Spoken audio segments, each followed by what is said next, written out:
Ya pemirsa, siapa yang tidak menginginkan memiliki tubuh sehat dan ideal begitu ya? Dan untuk mendapatkan body goals ini seringkali seseorang ini melakukan diet ketat serta olahraga berlebihan namun tidak diimbangi dengan nutrisi dan istirahat yang cukup.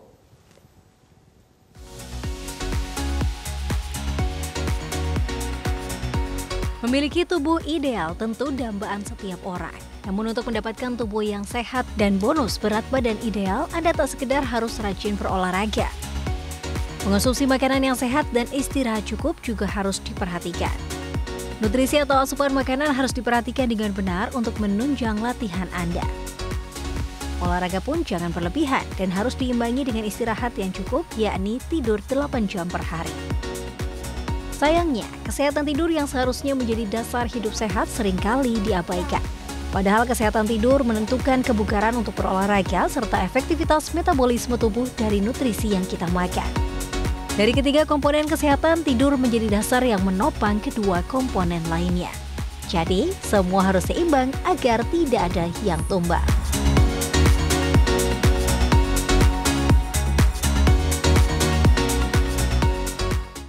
Ya pemirsa, ada 3 komponen dasar kesehatan, yaitu olahraga, nutrisi, serta istirahat yang harus dilakukan secara seimbang. Dan untuk membahas pola hidup tepat kunci hidup sehat, sudah hadir di studio Newsline kali ini bersama dengan Dr. Andi Kurniawan, dokter spesialis kedokteran olahraga. Dan pemirsa, bagi Anda yang ingin bertanya tentang pola hidup sehat bisa melalui sambungan telepon di 02158999100. Sekali lagi nomor teleponnya pemirsa di 021583999100. Dan kita akan menyapa Dr. Andi Kurniawan. Selamat siang dokter. Selamat siang. Terima kasih sudah hadir di Newsline. Dokter, begitu banyak asumsi yang mungkin ditimbulkan oleh masyarakat ya tentang pola hidup sehat dan juga berolahraga. Kita mau bahas soal mitos atau faktanya nih dok. Yang pertama, tidak boleh langsung mandi setelah olahraga. Itu mitos atau fakta? Mitos. Iya. Berarti setelah olahraga penjelasannya seperti apa dong? Harus langsung mandi itu boleh atau gimana? Ya kalau habis olahraga harus bersih-bersih dong ya. Berarti boleh ini dong. Bukan Cuman kita ya dok. Ini kita dapatnya mitos fakta yang beredar di cuman online, ya gitu. setelah olahraga harus pendinginan terlebih dahulu, harus melakukan peregangan terlebih dahulu, terus kemudian setelah itu baru mandi gitu ya. Maksudnya yang mitos beredar di masyarakat kan kalau habis olahraga mandi atau mandi terlalu malam itu menyebabkan rematik dan segala macamnya. Itu tidak ada bukti ilmiahnya gitu. Jadi kalau kita berbicara harus ada bukti ilmiahnya seperti apa, dan itu bukti ilmiahnya sangat rendah sekali. Gitu. Ya berarti kalau misalnya setelah olahraga ya lebih baik cool down dulu, Cooling down kan ada dulu, cooling down. Ya kalau mau segera mandi karena mau ke kantor ya silakan gitu ya. Oke, kita lihat lagi mitos atau fakta berikutnya. Tidak boleh langsung. Oh ini kan sudah ya tadi ya. Coba kita slide berikutnya. Ini dok, setelah olahraga badan pasti akan sakit. Mungkin kalau setelah 6 tahun tidak olahraga kali ya. Mungkin nggak sakit karena pegel-pegel kali ya, atau pegel-pegel atau nggak nyaman di badan gitu. Nah ini sebenarnya adalah mitos. Tapi memang pada mereka yang baru mulai berolahraga, sebelumnya tidak pernah berolahraga sama sekali dan langsung berolahraga dan olahraganya berat, maka yang didapatkan biasanya badannya pegel-pegel malahan atau malah sakit semua badannya. Jadi makanya olahraga itu harus ada dosisnya, harus start dari tahapannya, mulai dari yang ringan terlebih dahulu bagi yang mereka nggak terbiasa olahraga. Sakit pada saat bagian otot tertentu dipakai begitu ya. Dan jarang berolahraga. Kita lihat lagi yang ketiga, semakin lama olahraga semakin baik. Nah ini mitos atau fakta dok? Fakta. Semakin lama, sebenarnya bukan lama sih, tapi reguler. Jadi saya maksudnya tadi fakta adalah semakin lama. Artinya kita olahraga selama 3 bulan, 4 bulan, 5 bulan, terus menerus ya. Tapi intinya reguler gitu. Kalau waktunya sebenarnya rekomendasinya cuma 150 menit per minggu atau 30 menit setiap hari, 5 kali seminggu gitu. Jadi itu kalau cukup. 105, berarti misalnya kita kardio 45 menit, kemudian besok 45 menit, itu kan udah lebih. Iya. Ya. Nah, atau misalnya kita olahraga 1,5 jam. Kenapa itu akhirnya akan buruk buat kita? Sebenarnya bukan buruk, tapi rekomendasi untuk supaya bisa terhindar dari penyakit jantung, terhindar dari berbagai macam penyakit kronis, sebenarnya kita melakukan olahraga itu 30 menit 5 kali dalam seminggu itu cukup untuk kardionya ya. Tapi ada komponen yang lain, yaitu adalah latihan beban. Dimana latihan beban, strengthening ya. Strengthening itu penting supaya kita tidak mudah cedera. Kita sering low back pain, kita sering sakit leher dan segala macam itu karena otot kita kurang kuat gitu. Kita salah ngangkat, kita sakit otot itu karena salah satunya adalah ototnya kurang kuat. Jadi strengthening exercise itu juga penting. Jadi kita memperkuat otot-otot dulu sehingga kalau misalnya angkat beban, insya Allah kuat. Betul sekali. Dan rekomendasinya strengthening exercise itu 2-3 kali per minggu. 2-3 kali per minggu. Diselang-seling dengan kardionya. Dr. Andi Kurniawan tahan dulu, dan juga pemirsa kami masih akan kembali, masih akan membahas mengenai olahraga yang ideal yang dilakukan begitu. Tetap bersama kami di Newsline.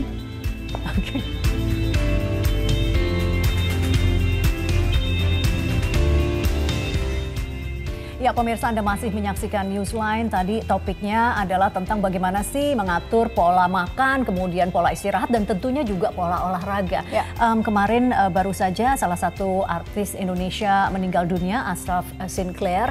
Ashraf Sinclair ini menyusul meninggalnya almarhum ini banyak sekali informasi-informasi yang cenderung mungkin menyinggung pihak keluarga, yang tidak bisa dipertanggungjawabkan. Apakah informasi tersebut benar atau tidak? Kan kalau tidak ada narasumbernya seharusnya tidak bisa kita jadikan sebuah kebenaran. Apa informasi yang paling ingin dokter luruskan terkait dengan kematian almarhum Ashraf Sinclair? Kalau saya berpendapat seperti ini, yang ingin saya garis bawahin yang pertama adalah bahwa penyebab kematian itu kita tidak pernah tahu sebelum dilakukan pemeriksaan forensik, itu yang pertama. Terus kemudian apakah bisa karena jantung atau bukan karena jantung juga masih memungkinkan. Dan karena jantung pun tidak harus dengan iskemik atau coronary, karena kalau kita ngelihat Ashraf yang aktif healthy lifestyle sekali, itu sangat kemungkinan kecil sekali dia terjadi iskemik gitu. Dan kalau di luar negeri orang forensik itu bisa tahu ini penyebabnya apa, apakah karena bawaan atau karena iskemik gitu. Nah, dan bahkan kemarin itu yang disalahkan adalah kebiasaan olahraga almarhum. Nah, itu kenapa salah? Gitu. Yang ketiga adalah belum tentu related to sport. Belum tentu related dengan olahraga. Karena kejadiannya bukan pada saat during exercise, bukan pada saat olahraga. Jadi kita jangan menyalahkan olahraganya. CrossFit itu jangan disalahkan. CrossFit tidak menyebabkan kematian, artinya tidak menyebabkan orang olahraga CrossFit terus kemudian akan mudah meninggal gitu, tidak gitu. Jadi ini harus benar-benar diluruskan, dan masyarakat juga jangan takut berolahraga karena ya bukan olahraga yang saya yakin sekali bahwa bukan olahraganya yang menyebabkan Ashraf itu meninggal. Dan saya tahu banget Ashraf orangnya yang active healthy lifestyle, dan mungkin ini adalah satu orang yang active healthy lifestyle terus kemudian beliau wafat. Tapi banyak sekali di luar yang tidak active healthy lifestyle meninggal dan kita tidak tahu. Jadi artinya active healthy lifestyle itu masih penting sekali dan sangat dianjurkan buat masyarakat. Berarti pesan yang Dokter Andi sampaikan adalah jangan cepat-cepat mengambil kesimpulan tentang penyebab kematian. Kita tidak ada yang tahu gitu ya. Jangan berasumsi bahwa olahraga ini, olahraga itu dan segala macam. Kurang tidur dan segala macam. Memang faktornya banyak sekali, dan kita jangan berasumsi bahwa kita harus berbicara harus berdasarkan bukti ilmiah. Terus kemudian penyebab kasihan dengan keluarganya. Dan yang paling penting kan menjaga perasaan keluarga. Marilah kita punya empati yang lebih untuk keluarga yang ditinggalkan. Dan saya rasa kalau masyarakat Indonesia seperti Ashraf yang active healthy lifestyle, saya rasa beban BPJS Indonesia akan turun gitu. Karena saya tahu banget karena beliau tuh rajin berolahraga sekali dan makannya dijaga gitu. Jangan sampai kita mencari-cari aktivitas Ashraf untuk ini penyebab kematiannya. Sangat setuju sekali dengan dokter, dan semoga setelah diluruskan banyak netizen yang kemudian tidak salah asumsi lagi begitu. Betul ya, Dok. Sekali. Nah, kita akan lihat juga ini sejumlah komentar dari ataupun pertanyaan ya dari para warganet. Kita bisa lihat di plasma ini dari Pajri Burhan 7. Setelah olahraga bolehkah langsung minum air putih dalam takaran yang banyak? Oke, minum Harus sih, karena setelah berolahraga keringat kita keluar, kita harus mengganti cairan tubuh kita yang keluar itu dengan minum. Cuman apakah banyak ya harus sesuai. Kalau keluarnya sedikit ya minumnya sedikit. Kalau keluarnya banyak ya harus digantinya dengan yang sesuai. Jadi harus sesuai dengan yang keluar gitu. Jadi mungkin tambah harus sedikit ya dok, kalau misalnya dampaknya terlalu banyak, apa yang akan terjadi dengan ginjal kita dok? Ya justru pembebanannya akan semakin berlebihan gitu. Jadi jangan terlalu banyak, sesuatu yang berlebihan pasti akan nggak bagus buat tubuh kita. Intinya kita sendiri yang tahu kadar tubuh kita juga ya dok, jangan sampai dehidrasi dan jangan sampai berlebihan. Pakai common sense ya. Common sense. Berikutnya, kalau yang ini tadi dari Fajri, berarti secukupnya ya Mas Fajri. Satu lagi nih yuk kita lihat ini pertanyaan netizen. Nah ini dari Nisha Syariah, apakah olahraga ekstrim dapat memicu serangan jantung? Oke, silakan dok. Oke, kalau kita bicara olahraga ekstrim yang seperti apa ya? Kita juga, kalau saya sebagai dokter, saya harus berbicara sesuai dengan bukti ilmiahnya. Misalnya sebagai contoh, kita bicara olahraga maraton, banyak korban yang meninggal akibat olahraga maraton dan itu ilmiah mengatakan seperti itu. Ada beberapa ya kasusnya terjadi dan biasanya menjelang finish line di mana seseorang itu nge-push untuk finish terus kemudian akhirnya terjadi serangan jantung ataupun meninggal. Nah, itu sudah ada bukti ilmiahnya. Tapi ketika kita bicara tentang olahraga ekstrim seperti CrossFit terus kemudian dikaitkan dengan serangan jantung, saya rasa bukti ilmiahnya tuh tidak ada dan atau belum banyak gitu. Jadi kita nggak bisa mengejudge atau menganggap bahwa olahraga yang ekstrim, angkat berat dan CrossFit itu komponennya sebenarnya lebih banyak powerlifting atau muscle-nya, bukan kardionya. Sedangkan jantung itu adalah kardiak kan, kardionya. Jadi sebenarnya hati-hati kita dalam berpendapat, bukan olahraga ekstrim yang berisiko terhadap. Dan sebaiknya lebih banyak baca dan riset, tapi dari jurnal kesehatan yang bisa dipercaya ya. Dan dokter, kita juga sudah membuka line telepon interaktif. Yang pertama penelpon dari Bekasi ada Pak Kosim. Selamat siang Pak Kosim. Assalamualaikum warahmatullahi wabarakatuh. Waalaikumsalam warahmatullahi wabarakatuh. Pak Kosim, silakan pertanyaannya.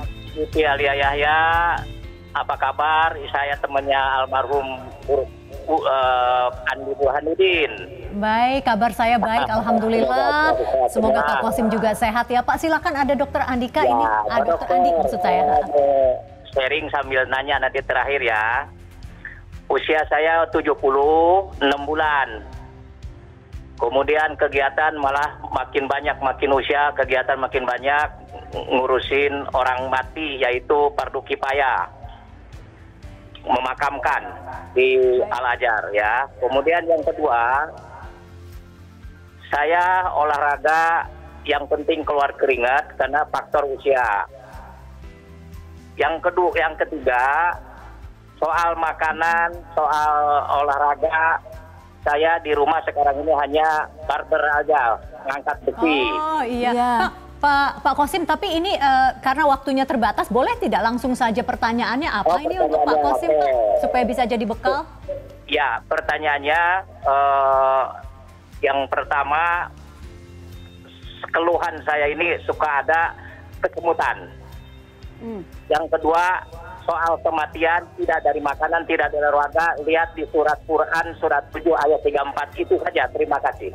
Baik, Pak Kosim. Terima kasih. Salam buat keluarga. Insya Allah sehat-sehat terus ya Pak. Silakan. Oke, tadi kan keluhannya karena sering kesemutan ya. Artinya sebagai dokter saya harus memeriksa terlebih dahulu apa yang melakukan pemeriksaan fisik ya.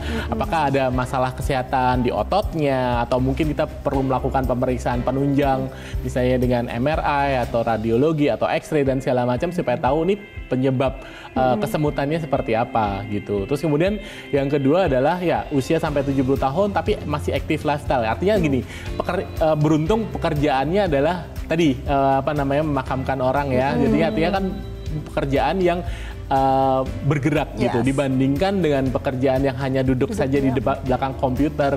Itu sebenarnya penelitian mengatakan bahwa mereka yang tipe pekerjaannya banyak bergerak itu ternyata lebih sehat sebenarnya. Jadi itu patut disyukurin sih oleh Bapak gitu. Jadi itu saja sih yang mungkin yang bisa saya komentari. Jadi tetap dokter ini benar-benar menjadi panutan karena tidak boleh kita mengambil kesimpulan hanya dengan ngobrol saja. Harus dicek terlebih dahulu.